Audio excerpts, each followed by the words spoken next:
semuanya, selamat datang di podcast hukum kita hari ini. Aku Aurel dan di sini udah ada rekan diskusi aku Arin. Halo Rin, apa kabar? Halo Rel, kabar aku baik. Halo juga semuanya. Senang banget nih akhirnya ya Rel, hari ini kita bisa duduk bareng buat bahas topik yang daging banget nih, tapi penting banget nih buat dipahami sama semua orang, terutama buat teman-teman mahasiswa hukum dan juga praktisi HAM.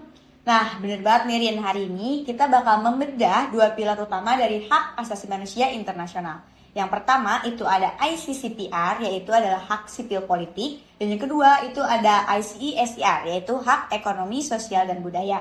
Nah, banyak banget mungkin yang udah pernah dengar istilahnya, tapi mungkin belum paham kenapa sih hak asasi manusia itu harus dibagi jadi dua konvenan, Rin. Nah itu dia, benar banget nih Rel. Jadi hari ini kita bakal mengulik nih dari mulai sejarahnya, perbedaannya, sampai gimana sih praktiknya di dunia nyata. Jadi buat kamu nih yang lagi belajar hukum internasional atau sekedar ingin tahu aja kenapa sih kita punya hak untuk protes dan juga hak untuk atas kesehatan, tetap bareng aku dan Aurel ya.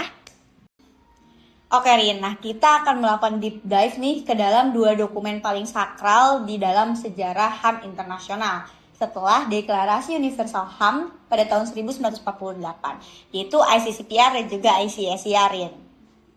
Bener banget nih Rel. Nah hari ini kita akan benar-benar nih bahas untuk membedah setiap pasal di kedua konvenan ini, di mana kita akan bicara soal fondasi martabat manusia yang diakui oleh hampir seluruh bangsa di dunia. Nah, kita juga akan bicara soal kenapa sih kalian punya hak untuk bicara, tapi kalian juga berhak nih atas kesehatan dan juga pendidikan yang layak. Nah, menarik banget nih teman-teman. Banyak orang menganggap kalau HAM itu tuh satu paket, tapi secara legal dia tuh terbelah jadi dua. Di dunia akademik, kita tuh kenal dokumen ini sebagai bagian dari International Bill of Human Rights. Tapi kenapa sih setelah tahun 1948 PBB tuh nggak langsung bikin satu buku hukum aja gitu Rin? Kenapa harus ada ICCPR dan ICSCR ini? Gitu.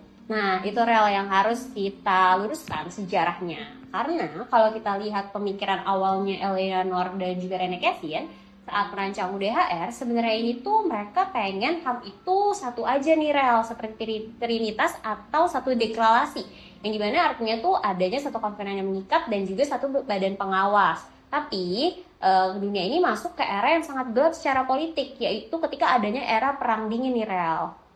Oke, aku tahu nih, era ini tuh biasanya disebut sama era tirai besi. Nah, ketika ideologi ini tuh menjadi faktor utama dalam hubungan internasional. Nah, pada masa itu, blok barat yang dipimpin sama Amerika, itu tuh sangat menekankan perlindungan hak-hak atas individu, Rin. Kayak misalnya hak atas privasi, hak kebebasan berpendapat, serta jaminan agar seseorang itu tidak ditangkap atau dihukum tanpa adanya proses peradilan yang adil, teman-teman. Nah, inilah yang nantinya jadi cikal bakal dari lahirnya ICCPR. Nah, sementara itu, di blok timur yang dipimpin oleh Uni Soviet, Rin, mereka tuh berpendapat bahwa kebebasan ini tuh nggak akan bisa gitu, nggak akan berarti kalau misalnya kebutuhan dasar dari masyarakat itu belum terpenuhi. Nah, makanya mereka tuh menekankan pentingnya hak-hak ekonomi dan sosial, kayak misalnya hak atas pekerjaan, hak kesejahteraan, pendidikan, dan juga hak kehidupan yang layak. Nah, pandangan inilah yang kemudian menjadi dasar lahirnya dari ICESCR, yaitu International Covenant on Economic, Social, and Cultural Rights. Gitu. Bener banget nih Rel. Nah Rel, sampai polarisasi ini tuh begitu parah, akhirnya itu PBB sampai-sampai harus mengeluarkan resolusi Majelis Umum nomor 543 pada tahun 1952 nih teman-teman. Yang dimana akhirnya dari resolusi ini tuh resmi memisahkan keduanya. Dan ini adalah menjadi kompromi politik yang paling besar dalam sejarah hukum internasional Rel. Akibatnya itu ada jeda 18 tahun antara UDHR pada tahun 1948 dan lahirnya kedua konvenan ini pada tahun 1966.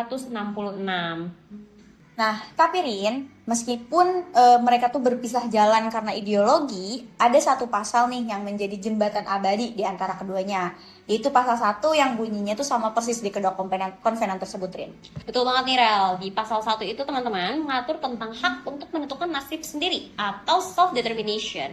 Nah, yang dimana ketentuan ini menjadi kemenangan penting bagi negara-negara yang baru saja memperoleh kemerdekaan dari penjajahan. Nah, dalam pasal 1 ayat 1 ini ditegaskan bahwa semua bangsa memiliki hak untuk menentukan nasibnya sendiri, yang berarti setiap bangsa berhak untuk menentukan status politiknya serta mengatur terkait pembangunan ekonomi, sosial, dan budayanya secara mandiri tanpa campur tangan pihak lain. Nah, dan bukan cuma soal politik nih teman-teman. Ayat 2 di pasal 1 juga mencakup kedaulatan atas sumber daya. Jadi, sebuah bangsa itu nggak boleh nih dirampas sarana penghidupannya. Nah, ini tuh adalah pesan kuat bahwa hak individu itu baru bisa tegak kalau misalnya kedaulatan bangsa itu udah beres, udah selesai. Dan juga, ini tuh satu-satunya hak kelompok yang masuk ke kedua dokumen yang dominannya itu adalah hak individu, Rin. Betul banget nih Relm. Jadi mari nih kita masuk ke pembahasan tentang ICCPR atau International Covenant on Civil and Political Rights, yang dimana sering banget nih disebut sebagai bagian dari HAM generasi pertama Rel. Secara teknis, hak-hak dalam ICCPR ini dikenal sebagai negative rights karena menuntut negara untuk tidak melakukan campur tangan secara sewenang-wenang terhadap kebebasan individu. Dengan kata lain Rel, negara itu harus menahan diri agar hak sipil dan politik masyarakatnya tetap terlindungi. Nah, bentar nih Rin. Ini tuh banyak orang awam tuh pasti bingung kenapa disebut negatif gitu, kayak kedengarannya buruk banget gitu Rin. Itu kenapa tuh? Nah, rel negatif di sini itu sebenarnya bukan jahat ya, tapi maksudnya itu adalah kewajiban negara untuk tidak melakukan sesuatu. Nah, contohnya itu seperti negara dilarang untuk menyiksa, yang dimana hal tersebut itu diatur dalam pasal 7. Terus juga ada negara dilarang untuk membunuh secara sewenang-wenang, yang dimana hal tersebut diatur dalam pasal 6. Terus juga ada negara dilarang untuk mencampuri privasi, yang diatur dalam pasal 17. Nah, jadi Rel, ini tuh cukup untuk membuat negara diam dan tidak melanggar kebebasan kita. Nah, makanya itu hak itu tuh sudah terpenuhi. Nah, dan juga ada perbedaan teknis nih yang sangat tajam di pasal 2 ICCPR ini, Rin. Nah, kewajiban negara di sini tuh bersifat segera, teman-teman, atau immediate. Jadi nggak ada alasan tuh buat kayak, aduh, anggaran terbatas untuk menjamin seseorang tidak disiksa di penjara. Jadi negara tuh tetap harus respect dan menjamin hak-hak tersebut kepada setiap orang di wilayahnya tanpa adanya diskriminasi apapun gitu. Betul banget Rel. Yuk kita mari bahas nih di pasal 4 ICCPR, yang dimana nih Rel, ini tuh sangat krusial banget nih di masa perang atau darurat. Karena ada konsep hak non-dirigible, yang dimana ada 7 hak yang tidak bisa ditangguhkan dalam kondisi apapun, yaitu hak untuk hidup, larangan penyiksaan, larangan perbudakan, larangan penjara karena utang, larangan hukum yang berlaku surut, pengakuan sebagai pribadi hukum, dan yang terakhir ada kebebasan beragama yang diatur dalam pasal 18 Rel. Oke, aku mau bahas pasal 14 ICCPR nih, Rin. Nah, pasal ini tuh terpanjang, itu pasal terpanjang dan juga jantung dari perlindungan hukum kita karena berisi tentang hak atas peradilan yang adil. Nah, di dalamnya itu ada asas praduga tak bersalah, yaitu presumption of innocence. Nah, kadang di medsos ini tuh kita sering main hakim sendiri nih sebelum jatuhnya vonis. Padahal pasal 14 ayat 2 ini melarang itu secara hukum internasional. Benar banget nih Rel, dan jangan lupa juga Rel, ada 9 jaminan minimum di pasal 14 ayat 3, yang dimana itu termasuk hak untuk didampingi pengacara, hak atas penerjemah gratis kalau tidak paham bahasa pengadilan, sampai hak untuk tidak dipaksa mengaku bersalah loh teman-teman. Nah, ini tuh merupakan standar emas bagi kepolisian dan kejaksaan di seluruh dunia. Nah, oke Rin, sekarang kita pindah nih ke saudaranya ICCPR, yaitu ada ICESCR, International Covenant on Economic, Social, and Cultural Rights. Nah, kalau tadi di ICCPR itu sifatnya kan immediate, segera. Nah, ICESCR ini dia pakai istilah yang sering jadi perdebatan, yaitu realisasi progresif. Bener banget nih Rel. Nah, ini tuh sering banget nih dipakai sama oknum pejabat buat ngeles Rel. Karena mereka tuh sering banget bilang, wah sekolah itu kan, sekolah gratis itu kan progresif. Jadi nanti-nanti aja lah. Padahal ya Rel, di pasal 2 ayat 1 ICESCR itu tuh punya syarat ketat bahwa negara harus menggunakan kapasitas maksimum sumber daya yang tersedia.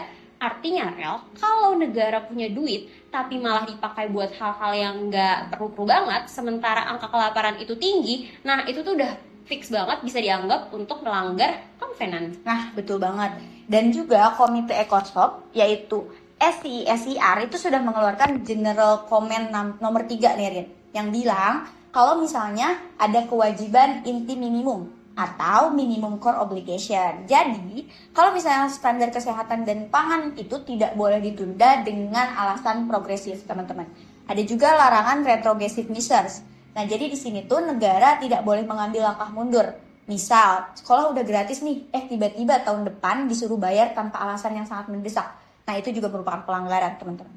Nah, Rel, mari kita bedah katalognya. Di fase 1 ada hak buruk yang diatur dalam pasal 6 sampai 9. Menariknya ini, Rel, hak untuk mogok atau right to strike itu diakui loh oleh pasal 8 ayat 1 huruf D, asalkan sesuai hukum nasional. Yang dimana nih, Rel, menunjukkan bahwa hukum internasional ini tuh sebenarnya mendukung banget loh perjuangan buruh secara legal. Nah, terus di pasal 11 juga ada, Rin. Nah, hak atas standar hidup yang layak, termasuk pangan, sandang, dan juga papan. Banyak orang Indonesia tuh sering protes nih soal penggusuran. Nah, landasan hukumnya tuh ada di sini, landasan hukum internasional ya teman-teman. Perumahan yang layak itu merupakan hak asasi, bukan hanya sekedar komoditas properti. Betul banget nih, Rel. Dan di pasal 12 tentang kesehatan, itu ada standar tertinggi kesehatan fisik dan mental yang dapat dicapai. Yang dimana ini tuh ada elemen 4A atau yang terdiri dari availability atau ketersediaan, accessibility atau aksesibilitas, lalu juga ada acceptability atau keberterimaan, dan quality atau kualitas. Jadi, Rel, sebenarnya kalau puskesmasnya ada tapi dokternya nggak ada, itu tuh udah melanggar banget aspek ketersediaan dan juga kualitas. Nah, sekarang kalau misalnya negara melanggar, kira-kira siapa nih yang menghukum negara itu? Nah, di ICCPR itu ada Komite Hak Asasi Manusia, teman-teman. Yang isinya itu ada 18 orang pakar. Mereka bukan wakil pemerintah ya, tapi bekerja secara pribadi. Nah, Indonesia pun melapor ke sini nih tiap beberapa tahun sekali.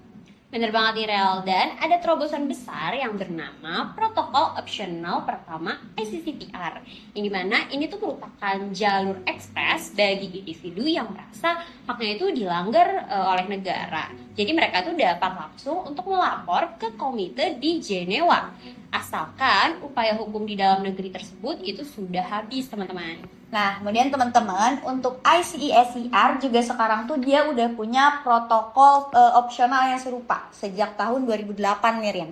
Nah, dulu hak ekonomi sosial dan budaya itu dianggap tidak bisa diadili atau non-justiciable. Nah, tapi sekarang pandangan itu tuh udah kuno nih teman-teman. Jadi Prof. Niko itu menyebutkan kalau misalnya kasus IDGV yang berada di Spain itu tahun 2015, di mana komite itu memutus adanya pelanggaran hak atas perumahan. Nah, ini tuh bukti nyata, Rin, kalau misalnya hak ekonomi sosial budaya itu bukan hanya sekedar janji manis politik. Nah, teman-teman, mari kita lihat contoh konkretnya di Somalia pada tahun 2024 nih, Rel. Yang dimana komunitas HAM PBB ini tuh menegur Somalia soal pasal 6 atau yang bertentang tentang hak untuk hidup. Karena mereka itu menjatuhkan hukuman mati untuk kejahatan yang tidak masuk dalam kategori paling serius atau most serious crimes. Nah, mereka ini juga menegur soal penahanan rahasia oleh intelijen mereka yang melanggar pasal 7 ini, Rel. Nah, ini tuh menunjukkan banget bahwa komite ini tuh sangat memperhatikan detail-detail dari implementasi di lapangannya. Nah, oke nih, buat teman-teman mahasiswa, kenapa kita tuh wajib sih buat mengetahui ini gitu? Karena Indonesia tuh sudah meratifikasi keduanya melalui Undang-Undang Nomor 11 tahun 2005, ini tuh tentang hak ekonomi sosial dan budaya, dan juga Undang-Undang Nomor 12 tahun 2005 tentang hak sipil politik, teman-teman. Nah, artinya kedua konvenan ini tuh sudah jadi bagian dari sistem hukum kita, gitu, Ria. Betul banget nih, Rel. Bahkan di Undang-Undang Dasar 1945 yang di dalam pasal 28A sampai pasal 28J itu sebenarnya mencerminkan prinsip indivisibilitas atau tidak terpisahkan, teman-teman. Kita ini mencampur antara hak sipol dan juga hak ekosop dalam satu bab. Karena apa? Karena seperti kata Deklarasi Wina pada tahun 1993, yang dimana HAM itu sebenarnya saling terkait dan saling tergantung. Karena nggak mungkin nih kalian bisa nikmatin hak politik kalau kalian tuh lapar kan perutnya, dan gak mungkin juga kan, Rel, kalau misalnya kamu itu protes soal harga pangan kalau kamu sendiri tuh bicaranya dilarang gitu kan oleh negara. Nah, betul banget nih teman-teman. Nah, Diskusi kali ini tuh bener-bener daging banget deh semuanya. Apa yang aku dan Arin bahas tadi, itu kita sudah bedah dari sejarah Perang Dingin, pasal 1 yang kembar antara ICCPR dan juga ICSCR, beda negatif dan positif rights, sampai dengan mekanisme komite di Jenewa, teman-teman. Semoga ini tuh jadi amunisi baru nih buat aku, Arin, dan juga teman-teman praktisi HAM dan juga mahasiswa yang menonton podcast kita kali ini gitu. Bener banget nih Rel, kita mengucapkan terima kasih banget nih buat teman-teman semua yang udah mendengarkan podcast kita ini. Dan kita berpesan bahwa perlu nih banget untuk teman-teman untuk pahami hak kalian dan pahami juga kewajiban negara kalian. Aku Arin pamit undur diri. Aku Aurel pamit undur diri. Sampai jumpa di bedah hukum selanjutnya. Terima kasih.